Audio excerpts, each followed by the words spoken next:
Hey, it's Terrence. How y'all doing? It's Suicide Prevention Month, and I just wanted to share my story and go through the trials and tribulations I've been through in regards to suicide, ideation, and all those stuff. So we're gonna get into that today. Vulnerability warning is a lot of details into suicide attempts and suicidal ideation. So if you're triggered by anything, just exit out this video and don't even look at it right now if you're triggered by stuff like that. So I know I'm triggered personally, so I'm putting that trigger out there. So trigger warning.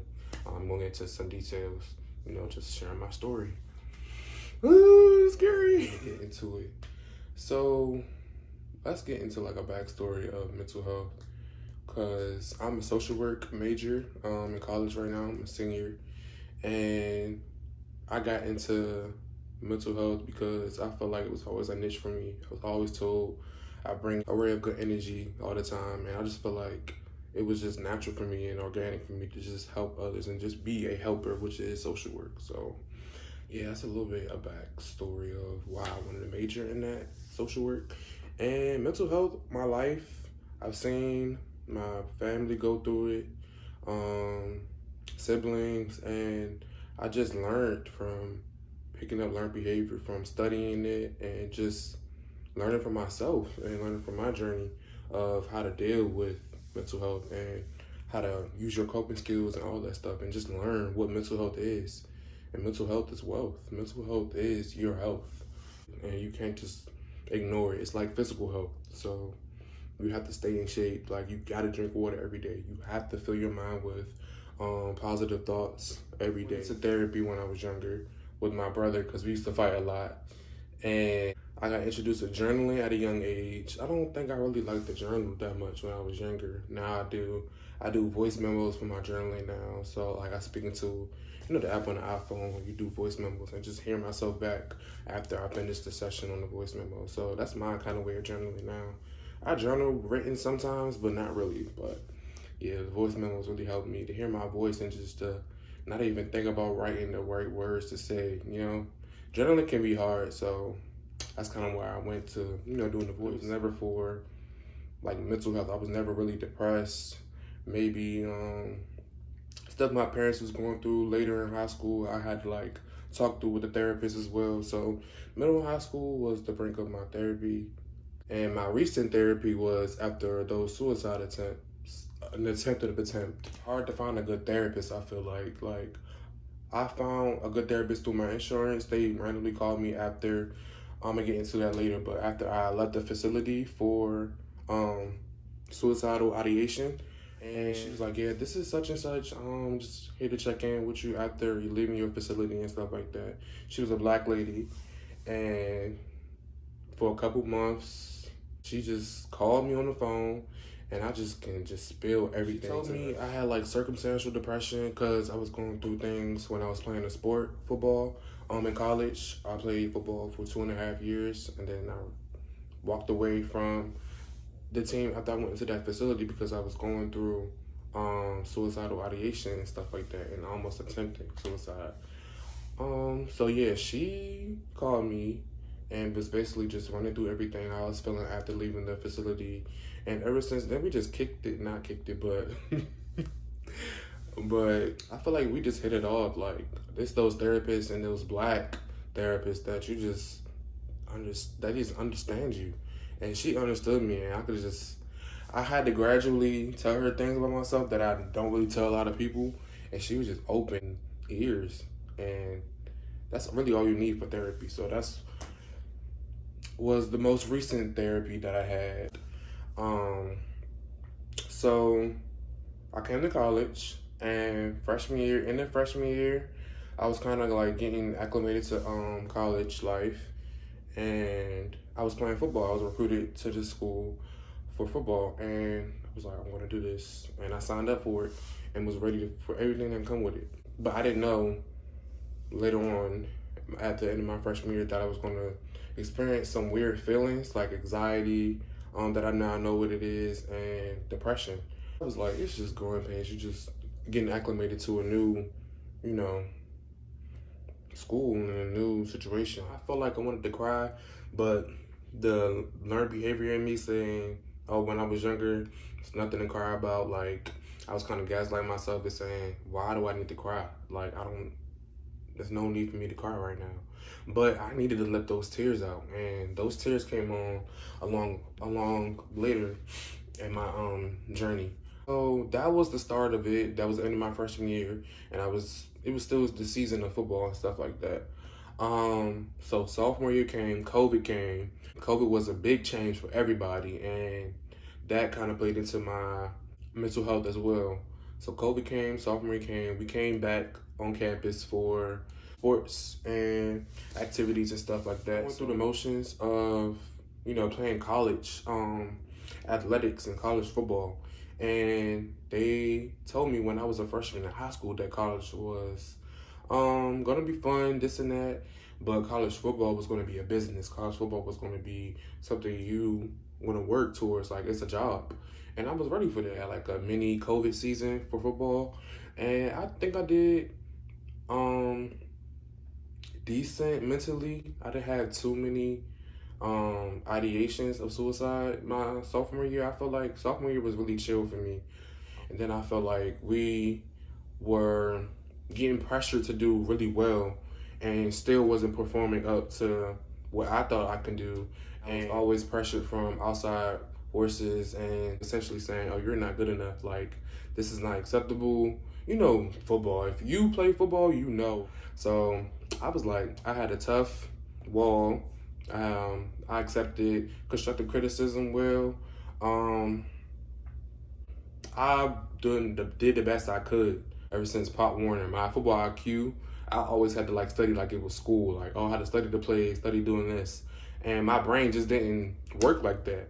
So I felt like when they were telling me, oh, you're not doing this right, or you're not doing this right, you're not doing had this level of pressure that I had on myself, always having myself, even now, just to excel in anything I do. So when I don't excel, it's like I have that added pressure from me, and then I have added pressure from outside sources.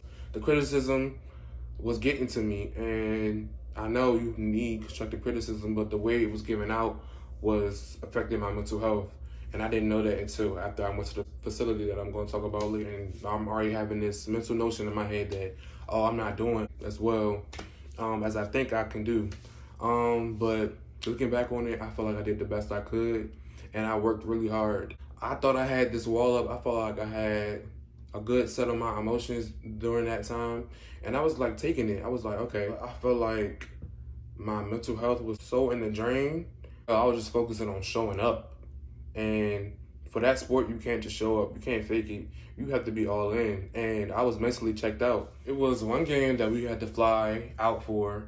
And a couple of days before that, I was going through the suicidal attempt, I would say. So I had a knife that I, cut vegetables and all this stuff with when I cook. It was a dull knife. It was a dull knife. And I was like crying and crying. I was like, God, give me a sign. Like, do I like do it? And I was really crying hysterically. And I was like, all right, this is like too much. I don't know what to do. Like, that's why cutters cut. They feel like it's too much and they want to relieve their pain by cutting. And I wanted to end it. So I saw this on my arm. Jesus, right here. And that was the sign from God. Right there was my sign from God. And then the lights kind of started flickering and stuff like that in the bathroom. And I was like, put the knife down. The knife was dull, but that was a sign from God too, that it wasn't my time to go. So even if I did want to cut, it wasn't doing anything. So we had practice, for our next game coming up. And I wasn't feeling well that morning of a practice I was supposed to go to. And I texted all my coaches saying, I'm not feeling well mentally. This has been going on for a long time. And I won't be coming to practice today. And later on, after the practice ended, for them, I didn't go. I was just sitting in my bed the whole morning, just trying to get through my emotions. The head coach called me and just wanted to check in on me. And he asked me what was I going through and stuff like that. And eventually, I got called into his office later in the day. So I talked with two coaches about what I was going through. After that conversation, I went back to my room, and my other coach called me saying, oh, I'm reporting you. I feel like, as a mandate reporter, yeah, you if someone wants to kill themselves, you are obligated to mandate report. So he reported me to the campus police, and a police officer came to my room and just asked me everything. He said, "Are you feeling well?"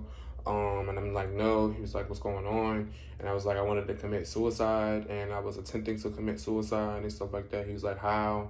I said, "I wanted to use a knife and this and that." I was going to all the details with him. And he was like, "Okay, so we're going to take you to a hospital, get you situated and everything. And they're going to take care of you and see where you can go from there." And he gave me the, different options of what they were going to offer me. He said I might get transferred to a mental facility and stuff like that, which I eventually did. I was there all night until the morning, and they processed me, all that stuff, put me in the section where people have suicidal ideation attempts and all that mental stuff in that part of the hospital. And I was just there talking to my mom throughout the whole process, my brother, and just informing, my immediate family of what everything that was going on.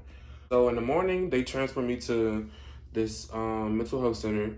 I was there for a whole week. I learned coping skills. I got to talk in groups with kids that were like close to my age, and just to hear what they were going through. I just had contact on the phones that were in the section of the hospital.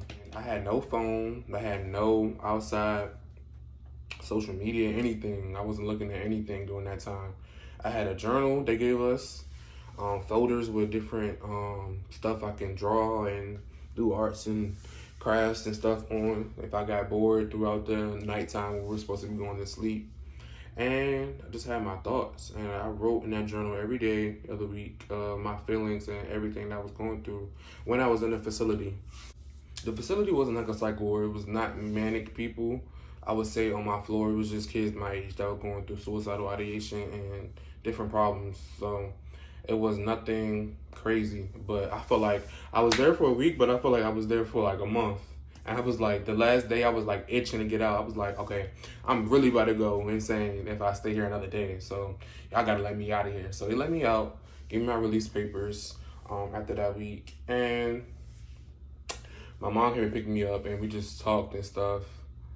I would say have good people around you after you leave facilities like that. You don't want to get triggered by anything. I was triggered a little bit. My mom picked me up, and she was just saying stuff that I didn't need to hear at the time. And I was just set on not coming back to football and taking a break from football is what I came to the revelation of inside of the mental institution. And I was like saying, oh, football wasn't a problem. That's something I have to do. And I was like, oh my God, football is the trigger for me. Football is triggering me. So all the stuff that goes into it, me, the added pressure from football, all this stuff started coming to me. I'm like, that's one of my triggers.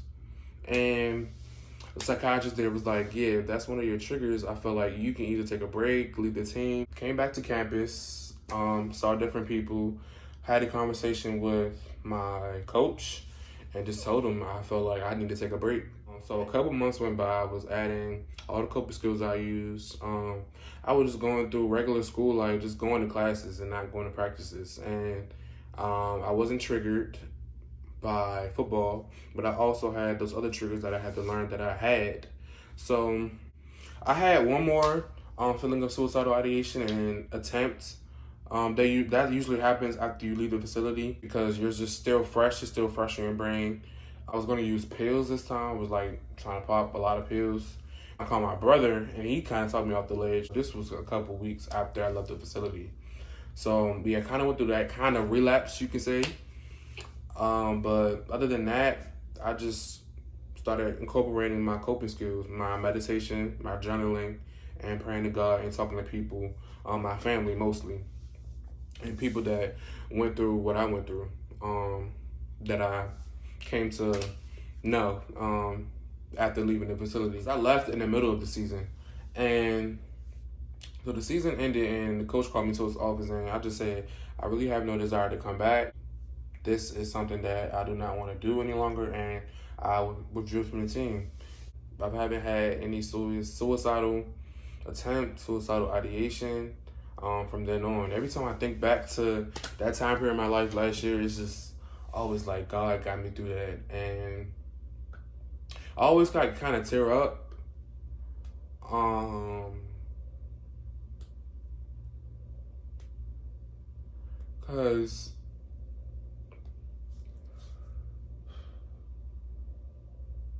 Cause I was really in the worst time in my life. And all right, you don't need to cry. Ooh, turn up. It's not that serious. It's serious.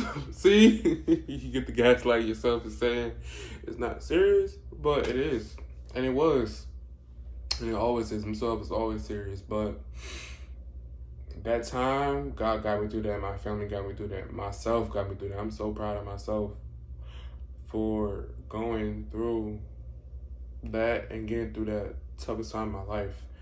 And so, Suicidal Prevention Month. To all the people out there that suffer with this, all the black men, all the black females, all the white counterparts, everybody, Hispanic, blue, black, purple, everybody, like, y'all all going through this. It's so hard, so much, such a big heavy weight on you.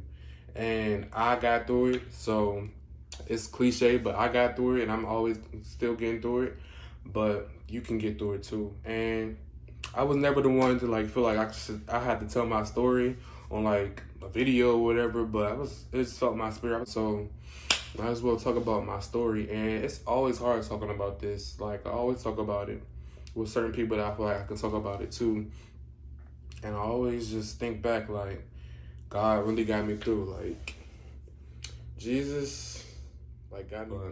All the glory be to God. Call the numbers you need to call anybody you need to call. It's serious. The black men rate of suicide, depression, anxiety raises every year. So that population is what I want to focus on.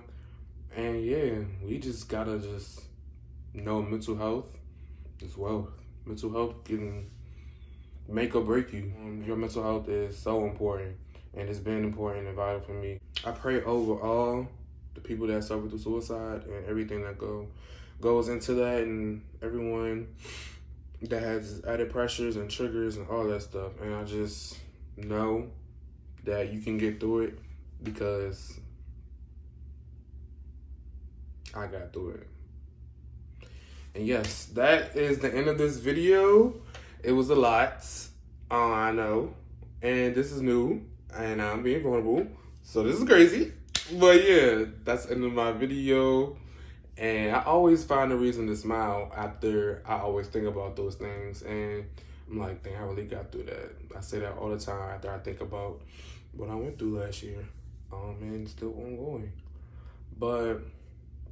And I always say I love me throughout my voice memos that I do for my voice journaling. So I always end with I love me and my feelings are valid. So yes, black man, you got this. Black woman, you got this. People, you got this. You can get through it. Thank you for listening, if you listened this far. All right, bye.